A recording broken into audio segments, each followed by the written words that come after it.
What is up, everybody? We are back for yet another episode of Frenemies, joined as always by David Swor. I am DJ Cox, and joined this week by a good buddy of ours, teammate from the past, Tennessee Temple legend, Jason Stiltner. Jason, it's good to have you on this week, buddy. We're excited to have you, my man. Hey, thanks for having me. I'm excited for this opportunity and to catch up with you guys. So thank you. You got it, man. It's an easy pick for us for sure. I was talking to David. I'm like, man, we talk about him so much. We got to have him on for sure. But tonight, as always, our sponsor this week, as always, David. The white sauce, DJ. I came up with a new tagline for the white sauce. Listen to this. This is perfect. The white sauce. The only thing better than the White Sox in 2020. What do you think about that? I mean, it's already black and white. Come on, man. Hey, listen, no joke. This stuff right here is the bomb. The Tennessee Temple baseball team used to have to run the concession stand at the Tennessee Temple basketball games, and people would come from everywhere, and the first thing they would ask for is, are you guys having the white sauce tonight? So, listen, Coach Hall, he knows a lot about a lot of things, but one thing he for sure knows about is his barbecue and his white sauce. You can put it on about anything. And so, hey, go get you some white sauce. Get on Facebook, look it up, buy your bottles there. It's definitely worth it. Trust me, you can put this in your cereal and make it better. I promise you. All right, so guys, here we go. I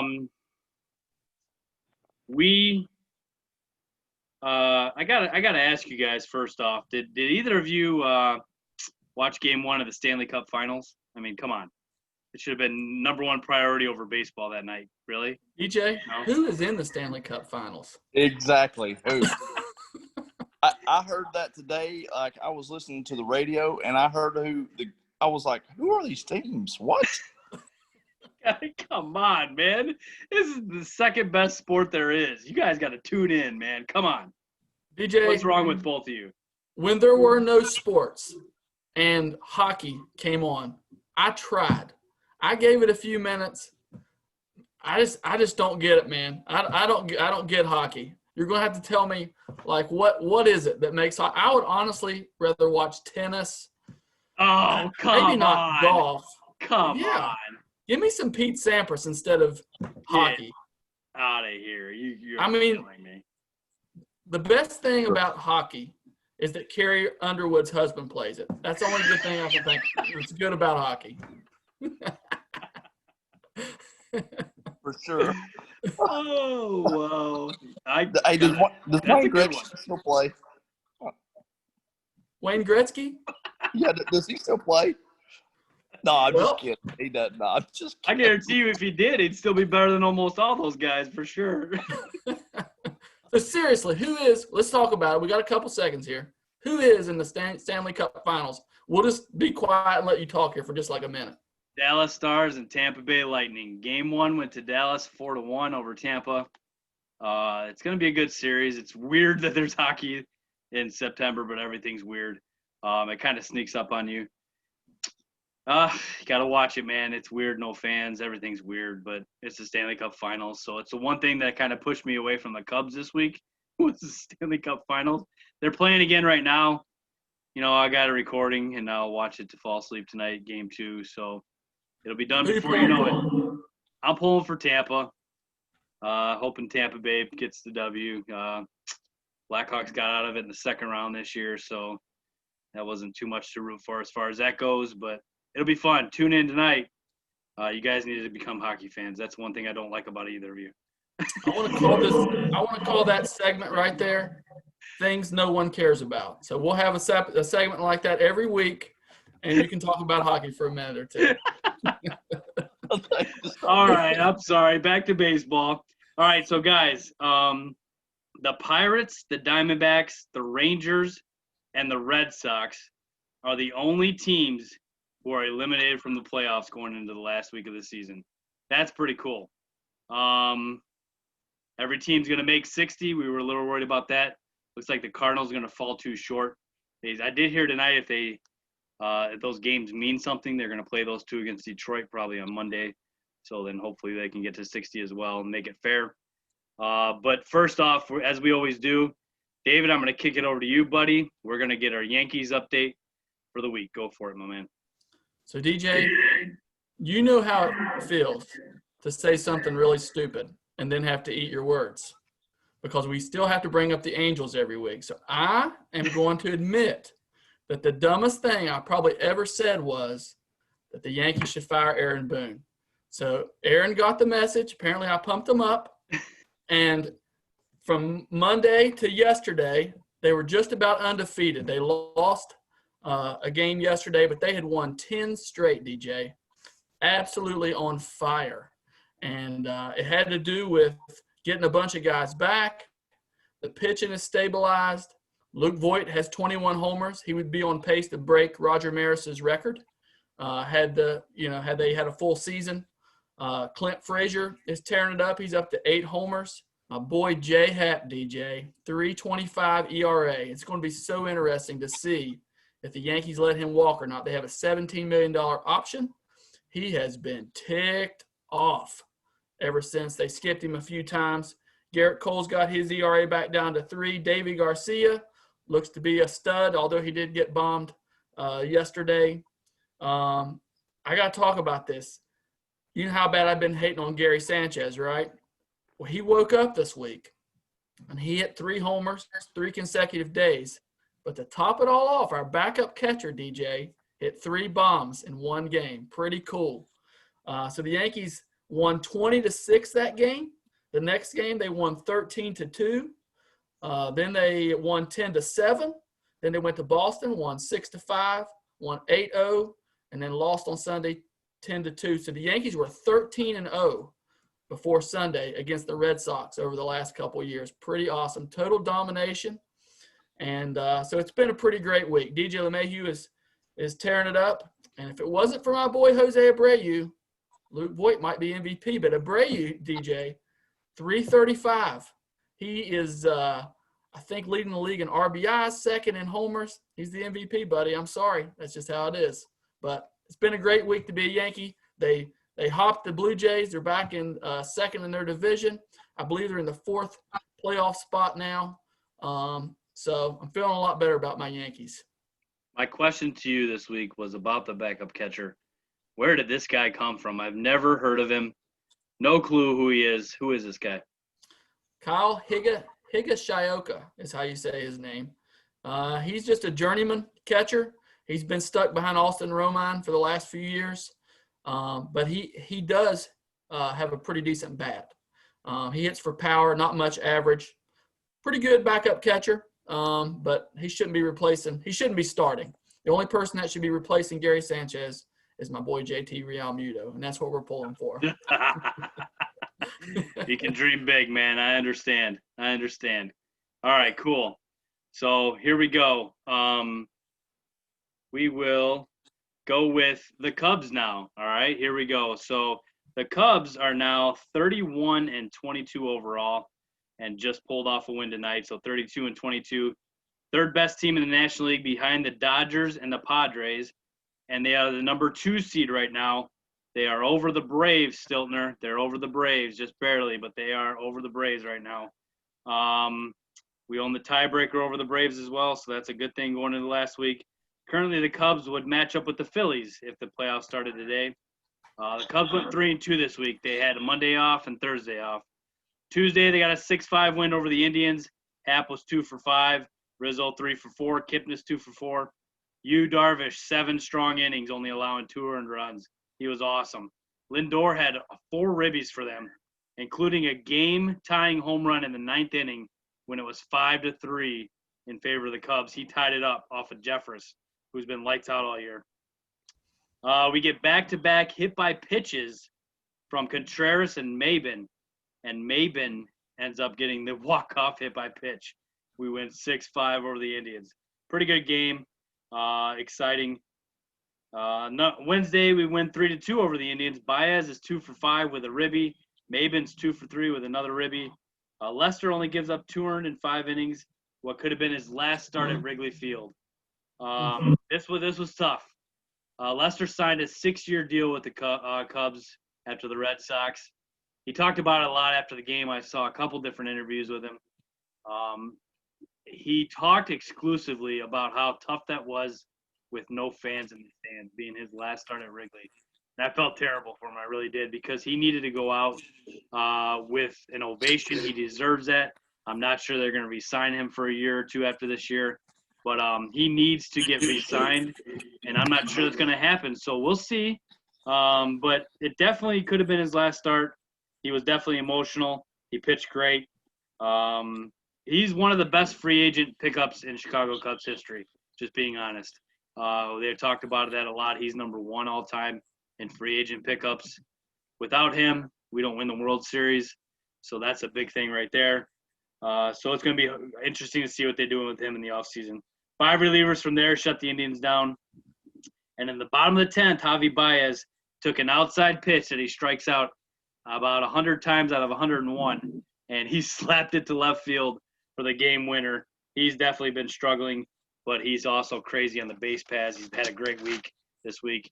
Walk-off win. That was fun. Thursday was an off day. Friday, we got a 1-0 win over the Twins. Wilson Contreras singles to center field, scoring Rizzo in the first inning.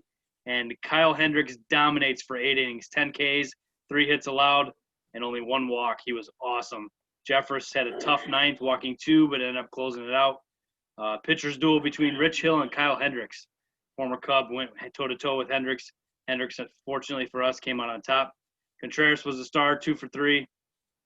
Hits on the day. Saturday, lost 8-1 to the Twins. Terrible game.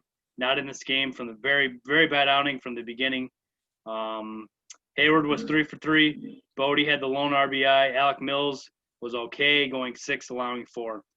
To me, when you allow over 300 runs in a game, it's kind of on you. If you stay below 3 as a starter, I think you deserve to win, and your offense let you down. That's kind of how I feel about the number. If your offense should be able to get you 4 and you win. If you're asking them to get you 5, that's a little too much in my opinion, and then it's a little bit on you as well. So I think he didn't pitch that well that game. Sunday, we lost 4-0. So the Cubs guys in this weekend series against the Twins scored a total of 2 runs, and they fortunately went 1-2.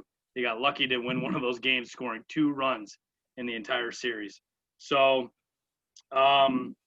we're lucky we didn't get swept. Offense is very shaky right now, but nothing like the Pirates and the White Sox to end the season to get you rolling into the playoffs, man. It's going to be fun. Careful what you wish for, buddy. You better be careful.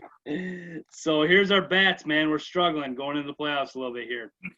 Not too sure if, we're going to do well. Hayward's batting 290 right now.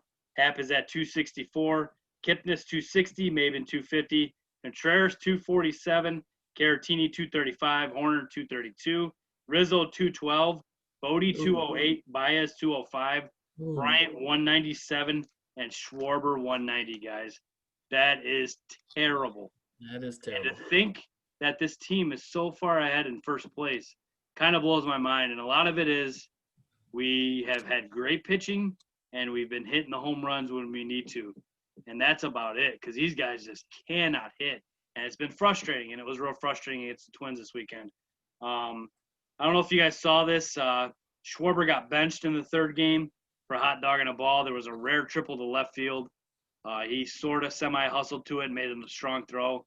Ross pulled him out of the game. And A-Rod was on there asking Ian Happ about it. Hey, where's Schwarber? He was just next to you. And he's like, oh, he's good. I saw him in the tunnel. He's fine. And then they asked Ross about it, and Ross said, oh, he's good. And they said very little about it, but come to find out, he did bench him for that. Schwarber tonight came out on fire, 2 doubles. He hugged Ross in the dugout, so they made up about it. It was really cool to see, actually. But Schwarber's batting 190, guys, and if he's not going to play left field either, what's the point of having him out there? And that's kind of one thing I like about Ross. He's kicking these guys in the teeth, man. He's sitting Bryant when he's not playing well. He's sitting Baez when he's not playing well. And those are your superstars. So he's not afraid to call these guys out. I like that about him. I was worried about that since he's friends with these guys. But he's definitely put the force and dropped the hammer on some of these guys, and it's good to see. And I think they respect him a lot, which is even better. One other tidbit, Rowan Wick may be out for the season, one of our better relievers. That's a tough loss.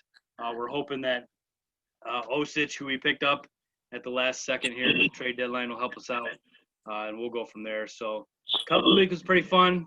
Like I said, Pirates this week and White Sox, and hopefully we get rolling next week in the playoffs. Hopefully we'll clinch the NL Central in a couple days and a playoff spot as well. So, exciting days to be a Cubs fan. I got a couple questions for you, buddy. Yes, sir. First of all, make me a Hall of Fame case for John Lester. Man, I thought about this, David. I'm not kidding you. I looked at this. I knew when we were going to talk about these certain players today. It's close.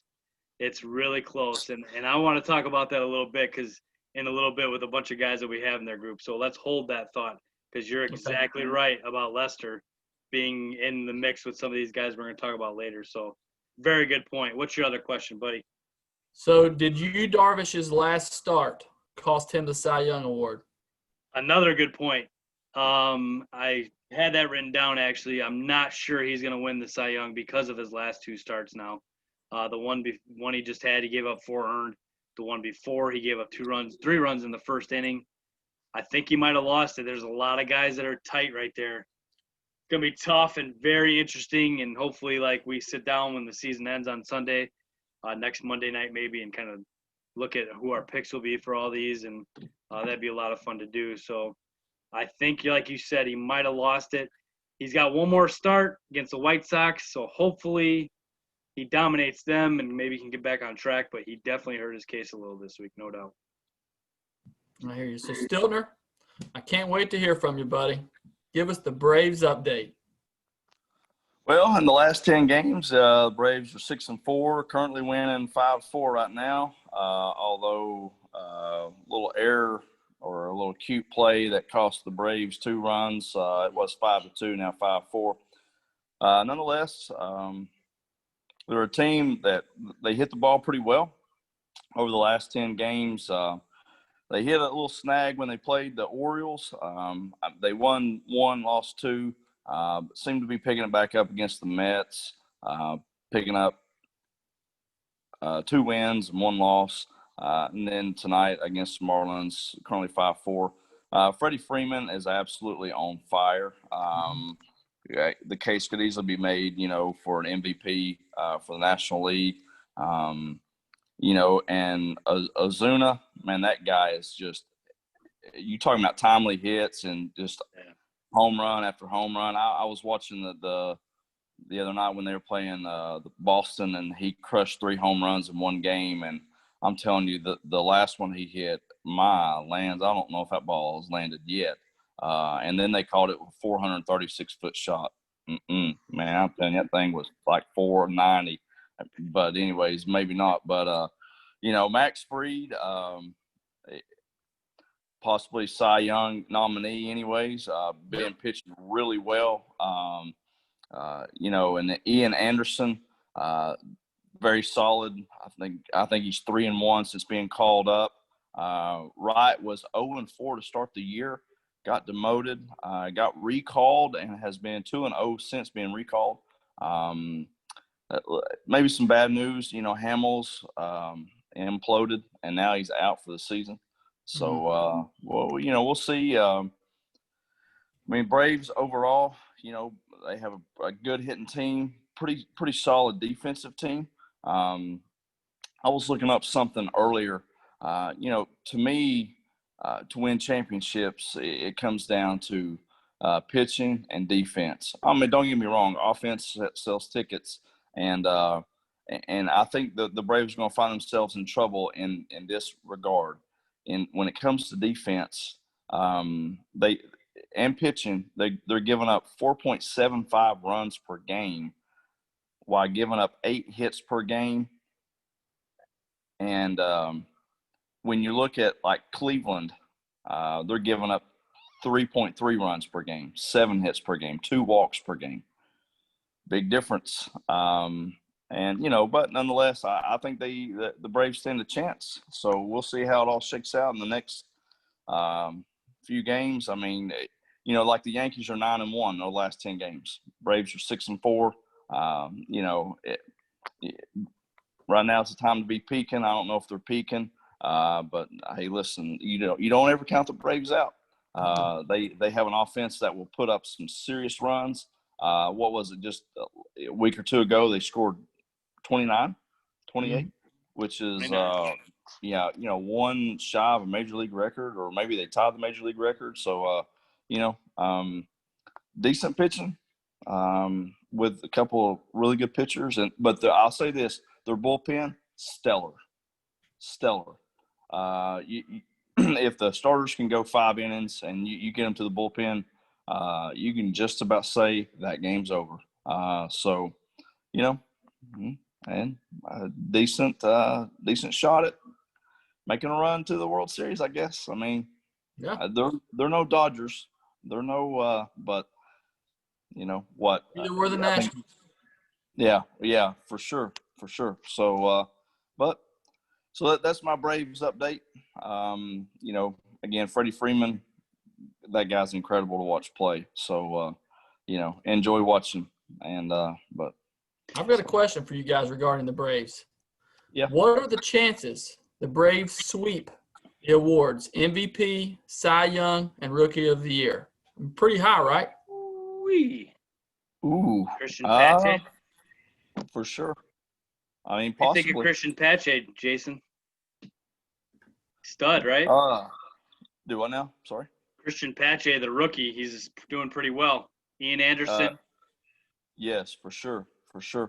In this day and age, for rookies to come out and play like he's played, it's you just don't see that often. And hats off to him. I mean, he plays lights out. So, I think the Braves are really going to regret not making a splash at the trade deadline. They obviously needed pitching.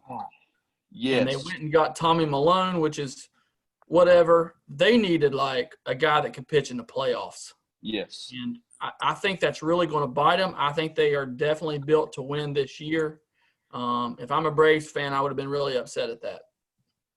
Yeah, me and my brother, we discussed that earlier. When the trade deadline rolled around and the Braves weren't making any pitching moves, you're going, man, they have the hitting to compete with anybody, and they have Max Fried and the bullpen that will compete with anybody, but they needed one more solid starter. I don't know. That left me scratching my head, going, I don't know about that, but. Yeah, they're built to win. I still like the Braves. I think they could be sneaky, man. I really do. I think they could be really sneaky. And I think the chances are better that they sweep those categories than they don't, just to be honest with you. I think Freeman probably is the MVP. I'm just trying to think in my head who I guess you could make a case for Tatis. Tatis, yep. But Tatis has had a bad couple of weeks. Trust me, he ruined my fantasy team. He ruined it right in the playoffs, man. He's been slumping. So, and like I said, Fried, that's a crowded Cy Young situation, but and he was injured there for a minute, but man, he's a candidate. Let's put it that way. So, interesting team, man. Good year to be a Braves fan. For sure. So, Jason, I got a question for you too. So, in our previews, we kind of ask some of the guys we have on who their guys are. So I'm just curious as to who, when you were a kid, first of all, and then let's say kid, let's say like college age, and then let's say now. So 3 different guys. Like, who are your Braves all-time favorite players? Like, who's the guy you watched growing up as a kid? He was like your idol for the Braves. Like your college guy who was like your man, and then now on this current team, who's your guy? So, I've been a Braves fan back when they were in Atlanta Fulton County Stadium, and it was Bob Horner and Dale Murphy. And I'm not kidding when I say there were 3,000 fans in attendance or less. So, I mean, and here's you one. So my pitching coach back in high school was oh my goodness, total brain fart. Just forgot the guy's name. Oh my God. He pitched for the Braves, and Charlie Plueo. Look that name up. Really? So for sure. And but no, so back when I was a kid, growing up, it would be Bob Horner and Dale Murphy. High school, college, for sure, Greg Maddux. what a competitor. What a competitor. I mean, he just goes to show you, you don't have to pitch 95. You hit locations, you hit spots, you change speeds, you compete every pitch. You don't walk batters. And that guy was amazing, phenomenal. And now, I said his name a minute ago, Freddie Freeman just plays the game. He hits just a routine ball to the infield. Man, he's hustling it out. It's rare. It's rare when you don't see Freddie Freeman hustle, hustle, hustle. I have mad respect for guys who just go out and do the small things right, and that makes a difference to me. I'm a business owner, and I try to pay attention to detail, and it's the small things and that make a difference. And watching Freddie Freeman, man, it's the small things, and I enjoy that. So, Yeah.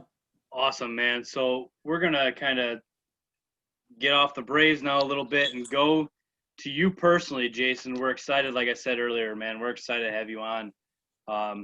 We just want to have you talk for a little bit now, starting with high school. Like, go through your high school career for us. Talk about that for a little bit, and then transition how you got to Temple and your career there as well, and how it all ended and everything. And we'll sit back and listen, man. This is a good one. Jason was a great teammate of ours, and we're excited to hear this. So go for it, buddy. Yeah, for sure. And I just want to say thank you for having me on tonight. This is an honor. In high school, I'm from small town USA, Oliver Springs, Tennessee. A couple red lights, you blink, you miss. We're home of Windrock Mountain, one of the premier four-wheeling destinations in America, literally. Everybody knows everybody. Grew up playing ball. Football was my passion, believe it or not, but baseball was what I was just really good at,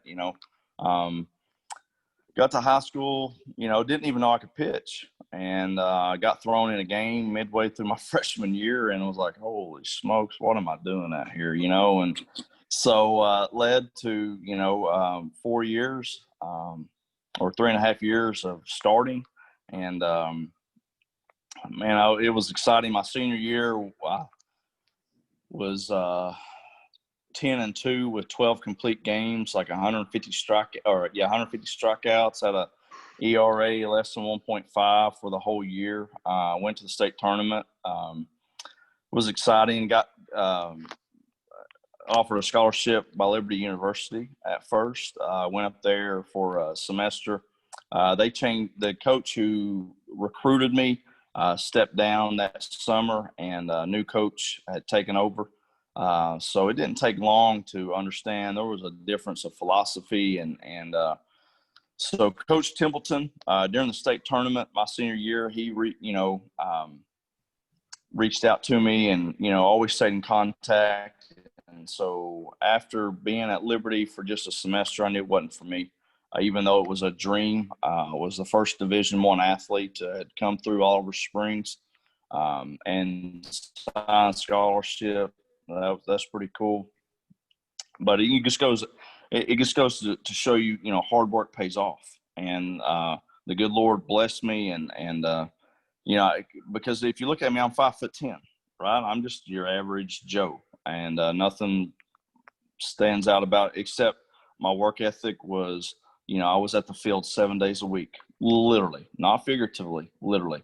Me and my dad, me and my brother, me and my next door neighbor was always at the field, always practicing. Anyway, so Coach Templeton, I called him up and I said, hey, things here at Liberty are not working out. Can I come down?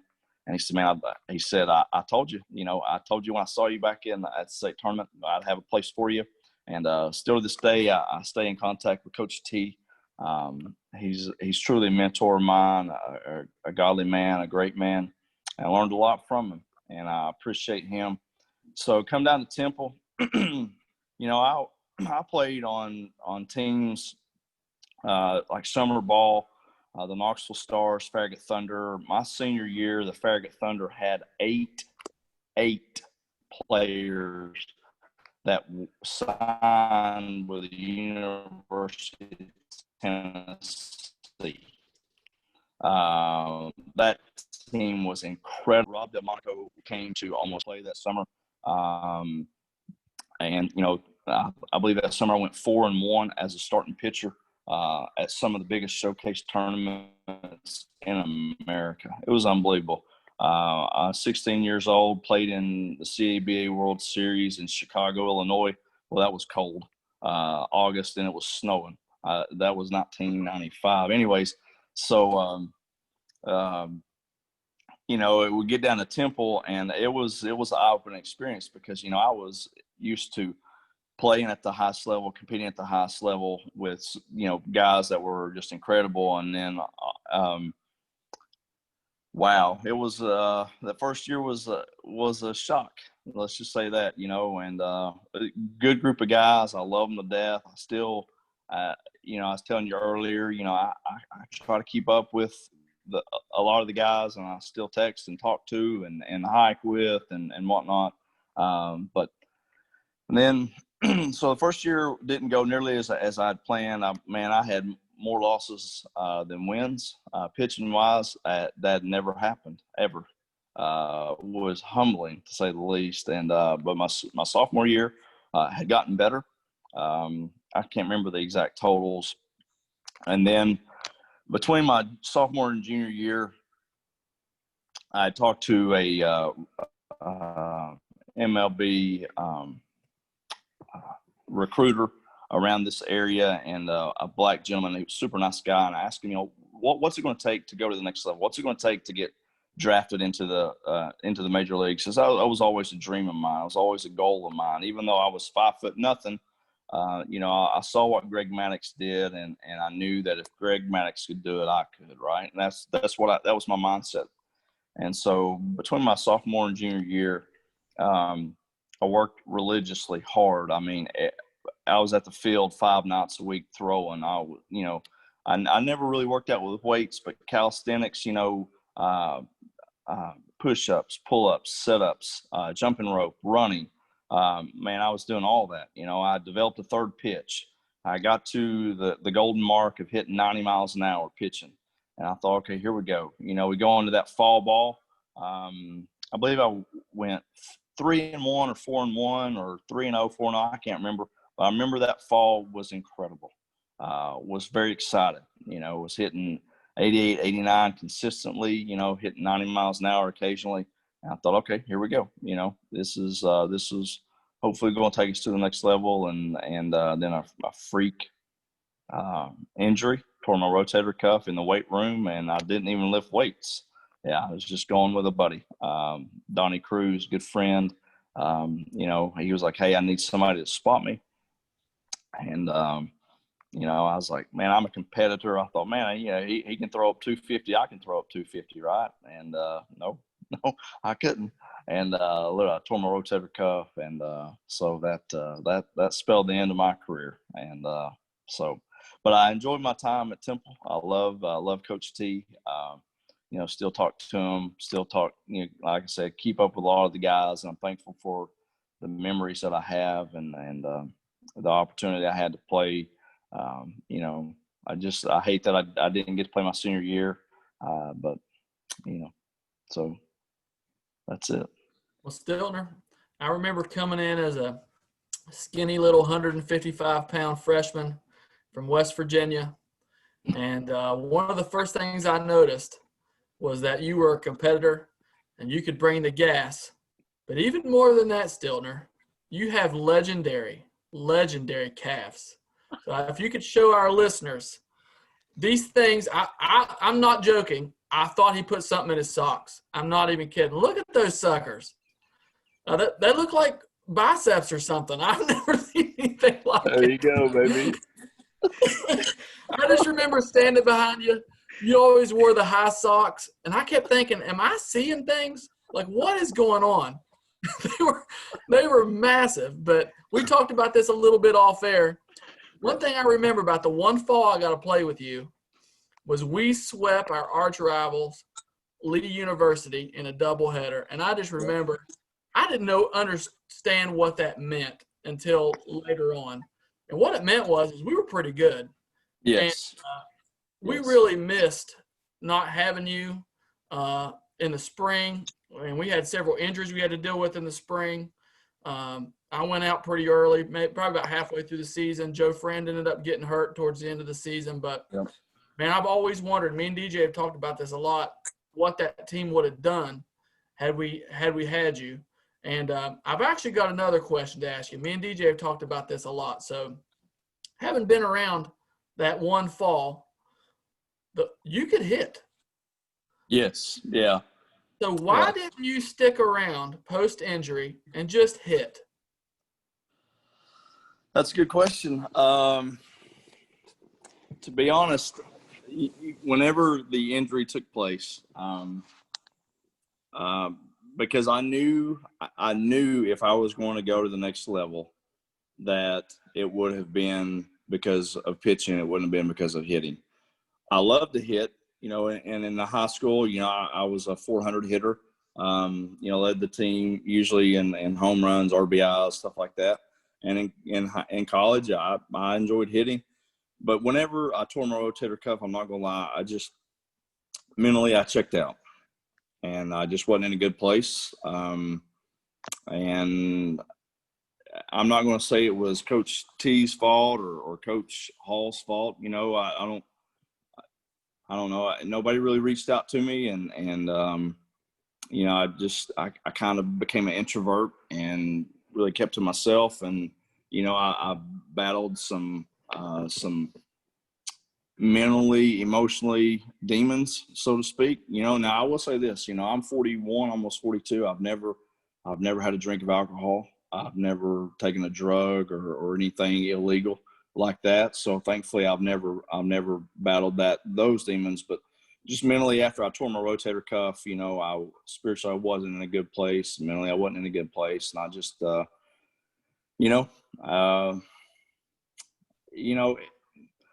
I look back and I do regret. I really do. I wish I would have stayed on the team and been a contributing factor, whether it was pinch running, pinch hitting, or hitting, or playing defense. But it's Life happens, right? It does. It does, and There's that's a it. lot I regret, just different decisions I made or whatever. You don't realize after the fact how bad, you miss things or whatever. And obviously it was God's will for your life. That's what was supposed to happen, Sure. But I've thought many times, man, how different our season would have been. Because, man, you were a gamer, and we needed that sometimes. We needed a kick in the pants occasionally. And anyway, that one fall we had, I just remember thinking, man, what a team we were going to have. But just didn't work out. Yeah, for sure. And you believe this or not, even now at 41, almost 42 years old, when I say fierce competitor, it's sometimes I have 5 guys who work with me every day, and they'll tell you, every tree job is a baseball game. It is. And at first thing in the morning, don't get around me. Don't get around me. Don't talk to me unless you absolutely have to talk to me. You know why? Because I'm thinking of that tree, and I'm thinking how it needs to come down. I see it just like I'm on the mound. I'm pitching. And until that tree's about halfway down, then you can start talking to me. Then you know what I'm saying? I mean, I'm a fierce competitor, and I don't accept me. I didn't accept mediocrity then, and I don't now. And I'll jump behind it and I'll get on you. And those were good times. And man, it would have been, man, ifs and buts, candy and nuts, we'd all have a Merry Christmas. But my That's goodness, right. David, why didn't you get on me, man? Why didn't you bring me back to the fold, brother? I was here, a man. young dummy, man. I had no idea. So, Stiltner, I got to be with you for a year and a half there. I was a redshirt the year before you went down in the fall, and then I was a freshman when you were when your last fall season there. So I was with David and as a true freshman then after redshirting that whole year.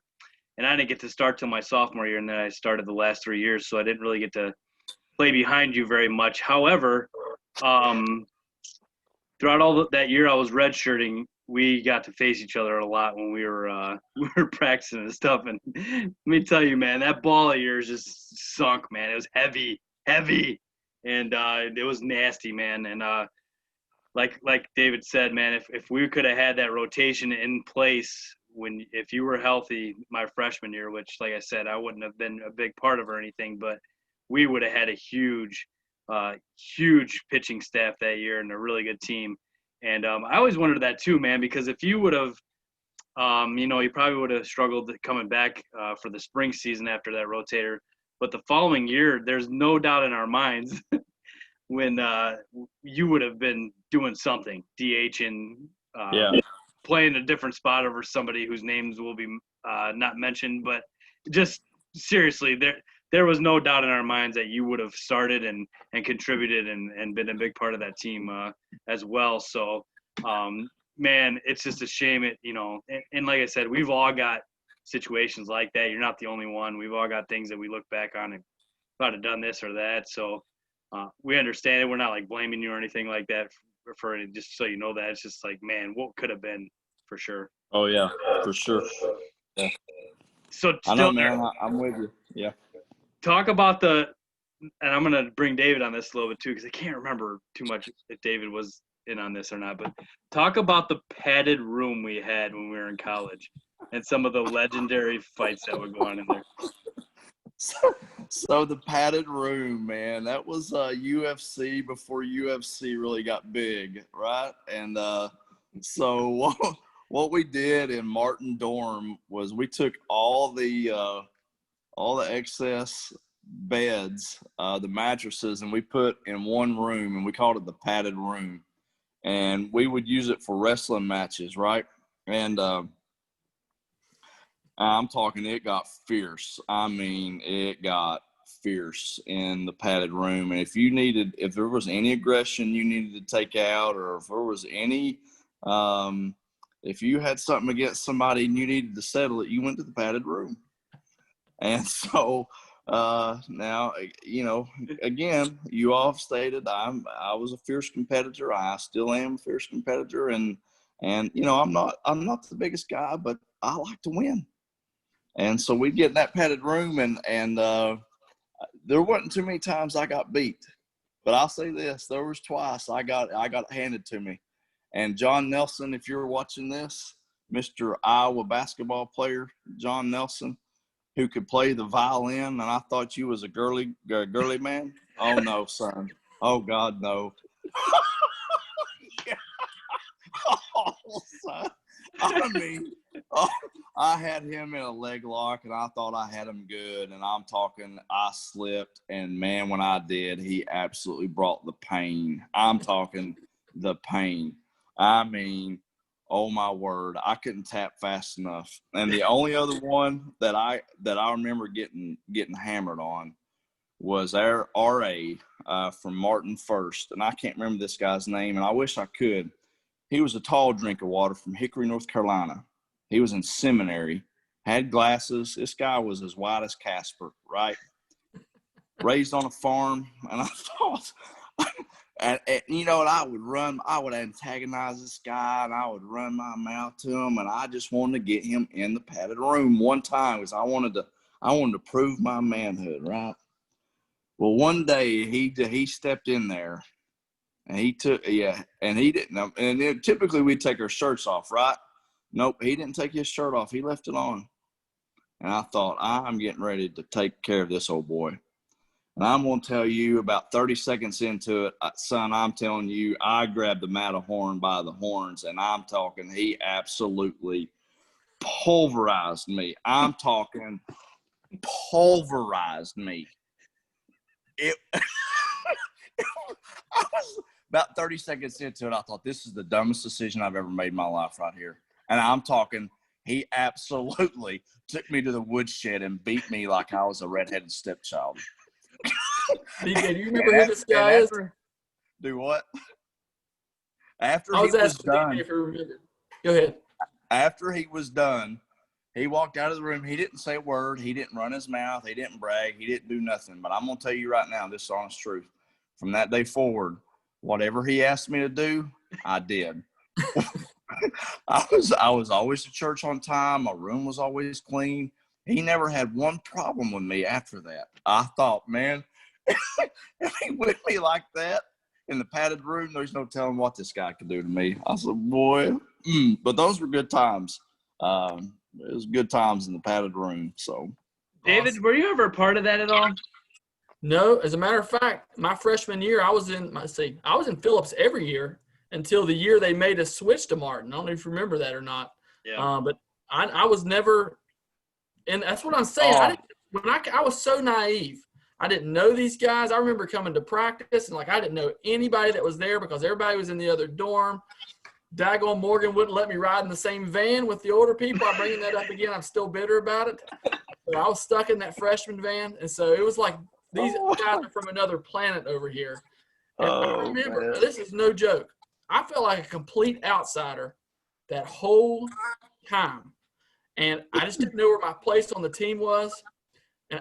Until the very first game, and I didn't even know it going in. They kept it a secret, but I think we got there, and it was like, hey, you're starting today. I literally had no idea. And from that point forward, I was in.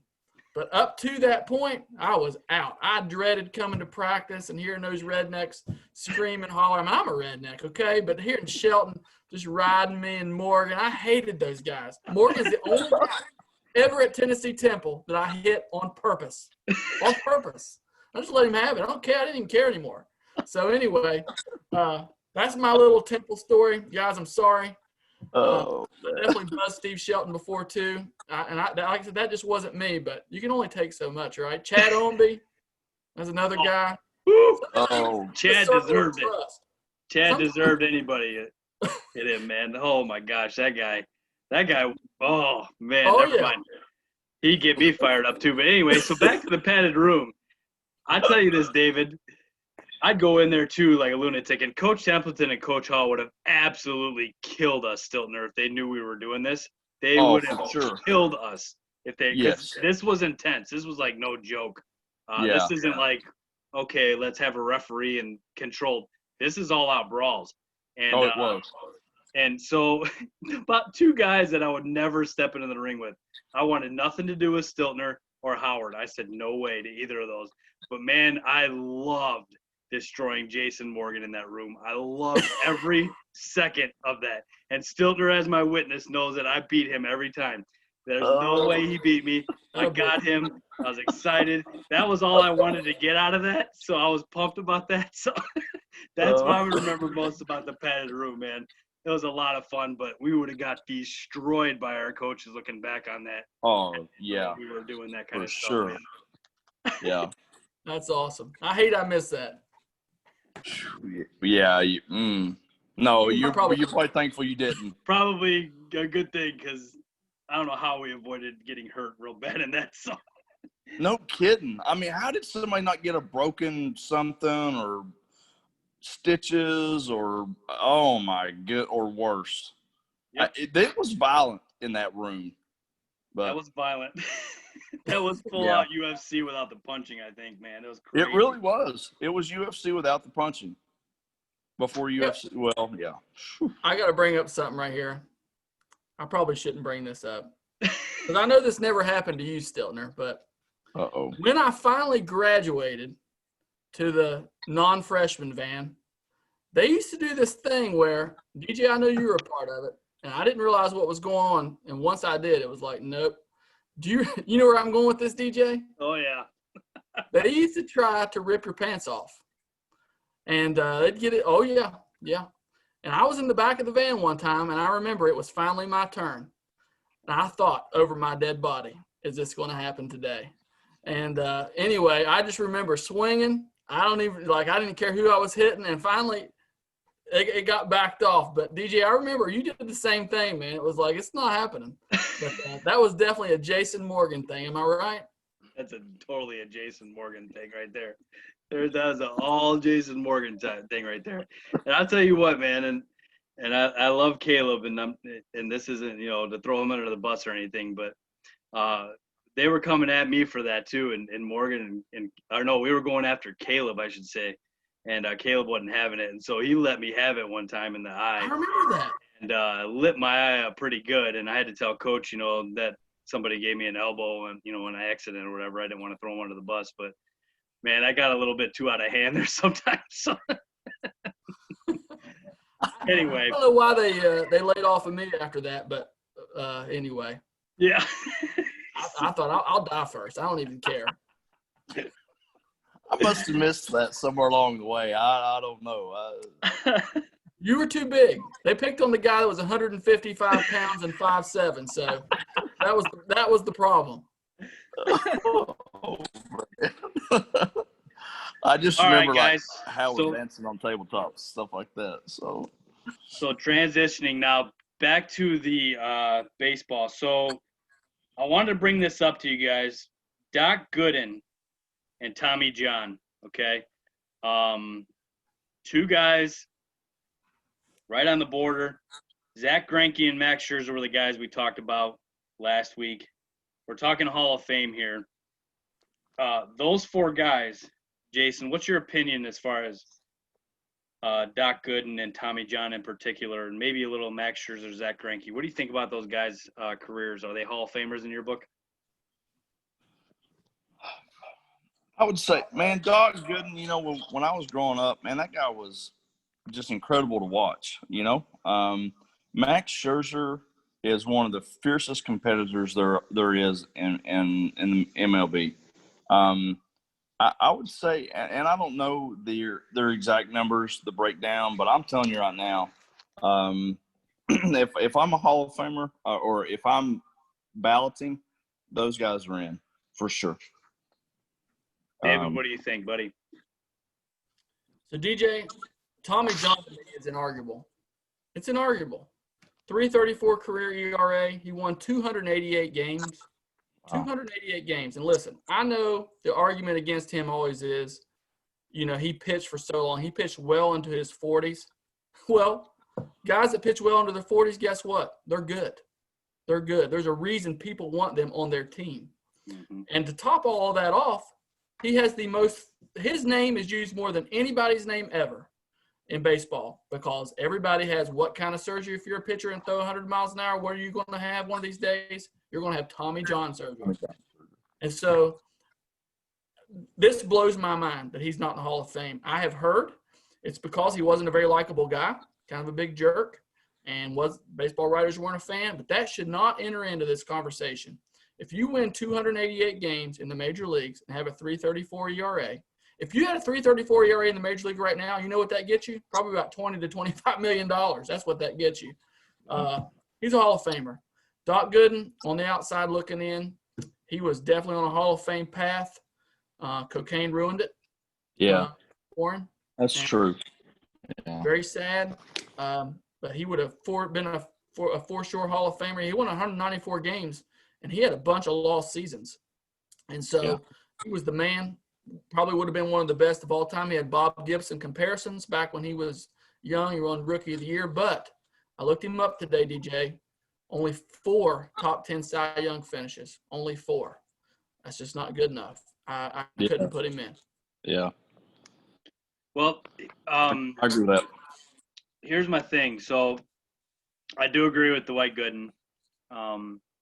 But I do believe, and David, here's where I kind of getting at here, because we got a lot of guys that are coming up into this conversation. Tommy John with 288 wins. The guy came in at 20 and left when he was 46 years old. And come on, man, if you're pitching in the majors for 26 years old, or for 26 years, and teams want you, and you have the stats that he has. David, do you have any guess as to what the Hall of Fame, when he was on the ballot, do you know what the highest percentage he got of votes is? I remember it was really low, maybe like in the teens or 20s maybe. It was low, because me and my dad used to talk about this all the time. How do you win 288 games and you can't stay on the ballot? I mean, it blows my mind. I just don't get it. 31% was the highest he got the whole 10 years he was on the ballot. 31%. That is terrible. That's a shame. I don't know if the Veterans Committee can get him in there somehow. This is a travesty. It's so wrong on many levels. Guys, the whole pitching thing is going to have to change the dynamic of what we look at with wins, because 300 wins is just not going to happen anymore. The guy that leads the majors right now is Justin Verlander with 226, the active player with the most. And he's going to have Tommy John, and he's going to be 39 years old when he comes back. And he just doesn't have much left, so there's no way he's getting 300. And all these guys behind him, I mean, we just put the Phillies guy, Roy Halladay, in with 203 wins. And he dominated a decade, and he was the best pitcher of his era. So, I mean, 203 wins is getting people in the Hall of Fame, and it should now because of the 24 guys that have 300 wins, only 10 of them are modern era pitchers. Okay, like talking, pitched in the 50s, 60s, and beyond. So it just doesn't – it got shortened from even there. It doesn't happen anymore. So I just don't know. Like you said about Doc Gooden, I think he derailed his career. I think a few more years of domination would have put him in easily. Of the guys we mentioned, he's got the lowest WAR. He's got the highest ERA, and I think when it's all said and done, Scherzer's going to overtake him in wins too. But what I'm getting at, I guess, is that Greinke's at 208, David, and you said if he retired right now, that's good enough. And Halladay had 203, so I think when they start getting to 200 is kind of when you got to look and say, hey, did he do it? Because 300, man, you got think about this, Jason Stiltner. 300 career wins. You have to win 10 games for 30 years. Yeah. If you want to go think about it from that perspective. If you just get 10 wins, it'd take you 30 years to do that. Jacob deGrom isn't getting 10 wins, and he's winning Cy Young awards. He's barely getting to 10. And so if he had 30 seasons like that, it'd take him that long to get through it. It's almost impossible now, to get to it. It's longevity. It's a lot of things going in your favor. It just got to change as the way we look at these pitchers now, and as to how many wins we start to take a look at them. So that was kind of my point on that. DJ, I don't understand that either. You would think it would be easier because now we have the era of relievers, closers. So you would think, hey, if I get to the sixth inning with a lead, most likely we'll win the game because the relievers are so much better. So what is it? What is it? I mean, in Zach Greinke's case, let's be honest. He would probably have 250 wins if he played for the Yankees, but he played for crappy teams, a bunch of that. And so, I mean, what is it? I don't – and we know why Jacob deGrom isn't winning. The Mets can't hit, or up to this point haven't been able to. So what is it? What's changed? Well, I don't know how you feel, Stiltner, but I think a lot of it has to do with what you just said, really, to be honest with you. The complete games are way down, too. These guys aren't taking the ball and running with it as long as they used to. And you got specialty guys setting up and closing, and those wins are getting blown in close games, and they're losing wins. It's very, very hard to rack up wins, especially if you don't pitch for a really good team. I think that has a lot to do with it, too, with the specialty guys now. Back in the day, man, let's just be honest. Those guys took the ball, and they pitched 8 or 9 innings. They weren't coming off the mound. So that's a big reason they got a ton of wins, too. And now they'll give you 5 or 6, and they'll hand it off to this guy and that guy. And then, if they blow it. And so it's hard even with that now. Managers aren't letting guys go as long. So there's a lot of factors, I think, that are going to stop people from getting to 300. I'd be very interested to see if we had anybody else from now on make it that far. It'd be unbelievable. I don't know if it's ever going to happen, man. I really don't. Sabathia was pretty close there, but he fell off. Verlander's the closest now, and he's not going to make it. So it's hard to do, and I don't know, man. I'd be very interested to see if anybody ever does it again. So I will say, I'll add this little tidbit in there. If you look at the longevity of careers of pitchers, they're getting called up later. They're 18, 19, 20-year-olds are not going into the majors. I mean, they're in the minor league ball. So, like Greg Maddux, I think it was 23 or 24 years he pitched. You're seeing injuries are a lot more prevalent now. Shoulder, elbow injuries that are taking guys out, which wasn't prevalent, 20, 30, 40 years ago. And then, you all hit the nail on the head. 20, 30, 40 years ago, guys were pitching complete games. They were pitching 110, 120, 130 pitches a game, going deep. And now, like you said, hey, you get 5, 6 innings, you hand the ball off, and well, I mean, if the bullpen does a great job, then you get to win. If they don't, then you don't. So you're right. I think I won't say 200 is the new 300, but due to the longevity of careers, when guys are getting called up, I mean, injuries, it's almost tough to say 200 is the new 300. Hmm. But I mean, but then you look at like Nolan Ryan. Don't you almost feel bad for this dude? Like, I know he's in the Hall of Fame, 7 no-hitters. What did the guy have, 13 or 14 one-hitters? Yeah. Yeah. That's a good point. Wow. You know? But anyways, I digress. That's a different subject, but I apologize. All I right, wanted to throw David. that in there, by the way. I'm a huge Nolan Ryan fan, and So is David. So am I. I mean, we all are huge Nolan Ryan fans. How could you not be? So, yeah. Transitioning, David. I just wanted to throw this in real quick, and we just talked about it. But Verlander is out for the season and probably all of next season, which is unfortunate. And I think it's unfortunate for you too. From another perspective, is that you don't get to see your girl Kate Upton anymore. So It's really hurt my feelings.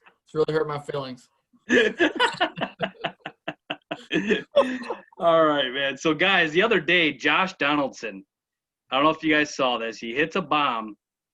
He was mad about a pitch, which was a ball. He kicks the dirt across home plate and then goes back, touches it, and kicks it again. Gets ejected. Yeah. So, that's the first time that somebody has got ejected after hitting a home run since 1978. So me and you weren't even born, David. And how old were you, Stiltner? Like 20? I was born in 78, thank you. I was born in 79. Dirty dog. I'm just messing with you. You're like the same age we are. I'm just giving you a hard time. But no, that's unbelievable, man. Donaldson. And then he called out the umpires like a day later and said they're making 6 figures and they're messing with major leaguers' lives and blah, blah, blah. Any feelings on that kind of stuff, guys? What do you think? This is my feeling. Shut up. You just hit a home run. You're making $20 million to play a kid's game. Shut up. That's what I say about it. Now, listen, I definitely have gotten mad at umpires plenty of times before. Strike zone, it could be a problem for me. But to kick dirt on the plate after a home run, what a baby. Shut up. That's what I'm going to say about it.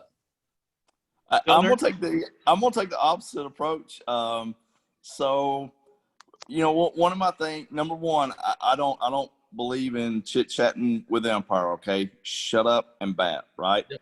Obviously, there was a ball or two. I think there was 2 that he called strikes, and then he hits the home run. I went back and I watched the replay multiple times. When he first crossed the plate, it looked like he missed it. Right. As he drug his foot across. So he goes back and drags his foot across and kicks dirt up, right? And then the umpire drops the big F-bomb on him, says, get the out of here. Wait a second, what? Like, listen, you're a professional. You have no business talking to the player. None. You're there getting paid $300,000, $400,000 a year. All your travel expenses, all that jazz, keep your mouth shut. You missed 2 strikes. Now, player making $20 million, shut your mouth. You're playing a kid's sport. So, somewhere there has to be accountability for umpires, just as there's accountability for players. And I have been a proponent of that through the years. What's good for the goose is good for the gander. So, you're going to eject the player, then MLB needs to go back and be like, hey, well, wait a second. Our umpire dropped the big F-bomb, telling the player to, get the out of here. Well, listen, what? Is that professional conduct? I don't know. Well, so I agree and I disagree with you. But so David. Actually, I'll kind of agree with Stiltner. I didn't see the play. So everything that I've seen was he kicked dirt on the plate. And so if it was inadvertent or whatever, that ump was way out of line. But if Donaldson did that just to show him up, I'm out. Yeah, he might have done it to show him up. I don't know. But, yeah. Hey, it was probably deserved, to be honest. So. So Kyle Schwarber, Angel Hernandez was doing the plate. I cannot stand him. So bad. But here we go. So Schwarber literally is up there. He's lefty. And so he takes one off of the arm right here. Just kind of does this. Didn't lean his body into it. And Hernandez says, stay here. Ooh, as a batter, I'm telling you, man, if I'm wearing a Stiltner or a Swor pitch and they're telling me to stay in the box, that's where I'm gonna chirp. And I'm sorry. I'm getting hit by a pitch going that fast. I got one better. I got one better for you than that. So yesterday, look this up, guys. I watched the Yankees play. I can't remember the pitcher for the Red Sox, but he hit Brett Gardner in the foot yesterday. And so when he hit him, Brett Gardner jumped to get out of the way. It hits his foot, and when he did, the bat comes forward. Third base umpire called a strike on him. Oh. It's the craziest play I've ever seen in my life. And you know your boy Gardner. He didn't let it go for 3 innings. He was still chirping. But I can't blame him. I don't even know what that was. The announcers were even speechless. He was literally just trying to get out of the way. He jumps. He drops the bat. It moves forward, hits him in the foot, and they called it a strike. Crazy. Look it up. Accountability, man. I got to check that out. I did not see that. But umpires do need to be held to higher standards, suspended as well for things that they do like players do. They should have somebody watching over them a little bit more than they do. And backup umpires, not backup necessarily, but guys waiting in the wings to take over for them if they're suspended or not doing their job. I agree with the accountability. Got to happen. All right, guys, so let's transition to the standings update. What do you got, David? You want to talk about a certain team? I want to talk about the White Sox, dude. The White Sox are my team right now. First place, doing awesome. But seriously, National League super interesting. There's 4 teams that could be in there. I'm personally pulling for the Reds. They're hot right now, 8-2 in their last 10. They're tied with, I believe, I don't have it in front of me, but I think it's the Giants and the Brewers. Yep. I don't know who the 4th team is. They're in a 4-way tie for that last playoff spot. So super interesting. And I want to give another shout out to the Marlins, man. Who would have thought? The Marlins have hung in there and are going to make the playoffs with a winning record, deservedly. And so those are kind of my big surprises. And I'm super happy to see the Reds. They're kind of a semi-local team for me. And so happy to see them kind of making a run. Think about this from the Reds' perspective, David. You got Luis Castillo, who is dominant in his last 3 starts. You got Trevor Bauer.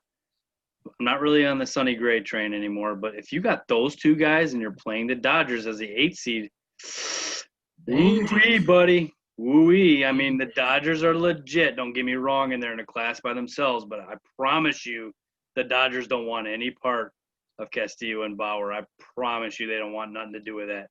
So that's going to be interesting, man, if they hold on to the 8th seed.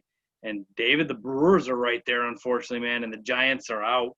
It's good. It's good. We talked about that. They're getting out of there. The Phillies are hanging on by a thread. But, man, that NL wild card is going to come down to this week, and that's the exciting race that everybody's going to be watching. Everything else is pretty much locked up. Everything else kind of seems to be falling into place. But that NL wild card, those last 2 spots, man, it's going to be a sprint to the finish here to see who jumps in those 2 spots to get destroyed by the Dodgers and the Cubs, respectively. So your Cubs are in trouble, DJ. I was going to throw that in there, and I forgot to. Your Cubs are in deep trouble. If they hit like they did this last week, they are in trouble. So the A's have lost Matt Chapman, David. That's a big blow to their team. They're still playing well. They're still like the 3 seed. The Angels. I gotta say something right here. I gotta say something right here, DJ. So when we were having pre-show texting back and forth, I went back and read the text.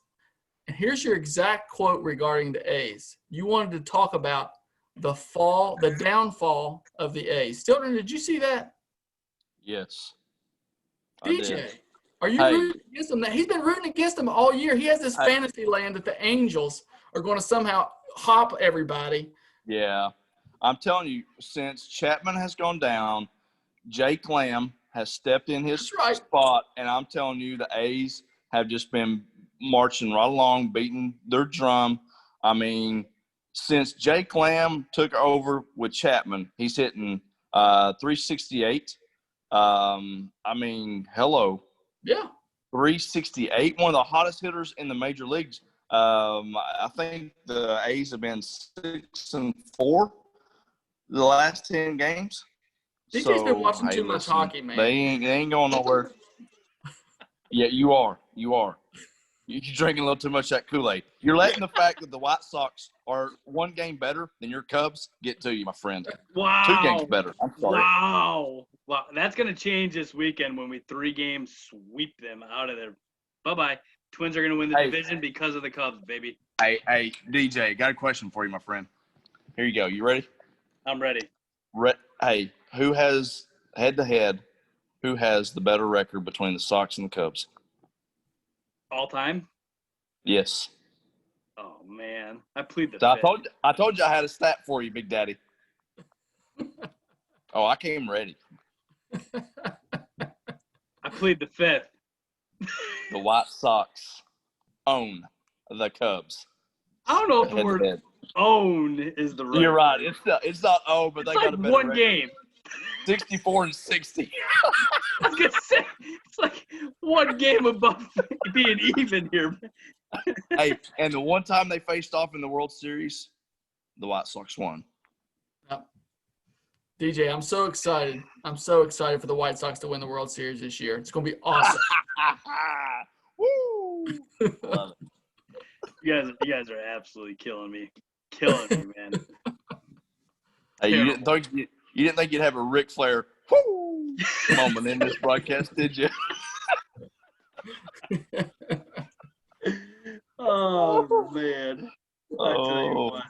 That's awesome. Well, that's all I've got, guys. You got anything to add? Hey, all I got to say, going back to the Hall of Fame argument, are you ready for this? I'm ready. Free Shoeless Joe Jackson. It's time to let the man in.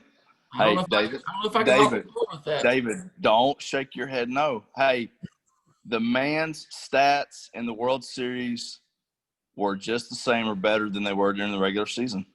I've got a question for you. Yes. I've got a question. So you're willing to let one cheater in, right? Wait a second. What? You're willing to let one cheater in, Shoeless Joe. What is your opinion? Just real quick. I know our shows went a little long. What's your opinion of the steroid era? Oh, no. Absolutely not. Nope. You got the same double standard as DJ. No. Hey, listen. Wait a second. Time out. It was never proven that Shoeless Joe Jackson cheated. It was never proven that some of these steroid guys cheated. But DJ lumps them together. It's like, if you had big muscles, if Stiltner, if you'd hit 500 bombs, DJ wouldn't let you in because them calves. He'd have known that you've been shooting.